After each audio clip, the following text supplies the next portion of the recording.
Hi friends, ఈరోజు మా helping hands Sankavaram తరపున శాంతివర్ధన్ ట్రస్ట్లో ఉన్న ఒక బాబు పుట్టినరోజు వేడుకను ఆనందంగా నిర్వహించాం.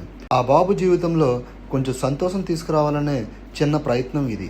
చిన్న కేకు, కొంత ప్రేమ, కొంత ఆదరణ, ఇవన్నీ కలిసి ఆ బాబు ముఖంలో ఒక అందమైన చిరునవ్వును తీసుకువచ్చాం. ఈ మంచి కార్యక్రమానికి సాయం చేసిన సిహెచ్ రాంబాబు గారికి మరియు డి గంగాధర్ గారికి మా హెల్పింగ్ హ్యాండ్స్ శంకవరం తరపున శాంతివర్ధన్ ట్రస్ట్ తరపున హృదయపూర్వక ప్రత్యేక ధన్యవాదాలు.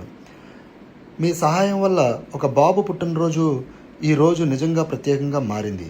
ఇలాంటి మంచి పనుల్లో మీ అందరి సహకారం ఎప్పటికీ ఉండాలని ఆశిస్తూ ధన్యవాదాలు. మీ హెల్పింగ్ హ్యాండ్స్ శంకవరం.